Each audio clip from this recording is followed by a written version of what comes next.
The XPS 13 has been one of Dell's best laptops for the past few years, and now Dell's introducing a new version of it. It is the XPS 13 2-in-1, which is just what it sounds like, a convertible laptop that can be used like a tablet as well. This really is an alternate version of the XPS 13 and not a replacement or a successor, and that's because it is going to be a distinctly slower computer. If you remember Intel's Core M processors from last year, which were a little bit slower than the Core I processors, it's basically running one of those, except Intel wants to confuse you, so it's named Core I, even though it's actually basically a Core M, just with a different name.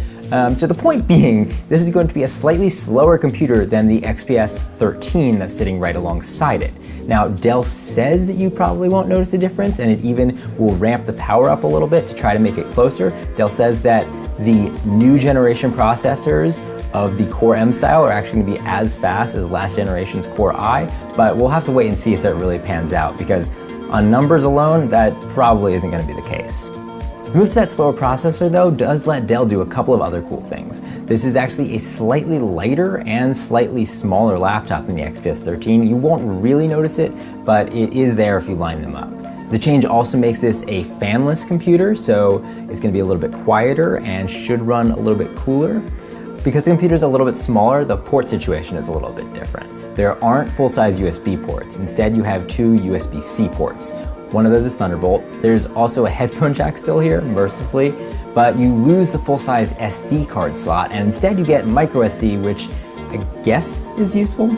Dell will also sell you this dongle if you want it, which is not the most beautiful thing in the world, but it does have a lot of ports on it, so if you feel like carrying this around, there you go.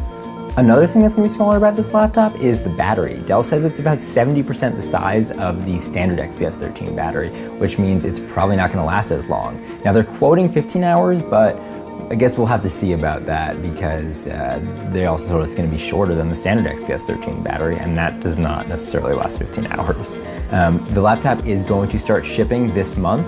It's going to sell for $999, which is $100 more than the standard XPS 13. So when you're looking at Dell's computers, you're going to have to choose between whether you want something that is very much a laptop and a little bit more powerful, a little longer lasting, or if you want something that's a little bit more mobile, but a little bit weaker. But let's do this.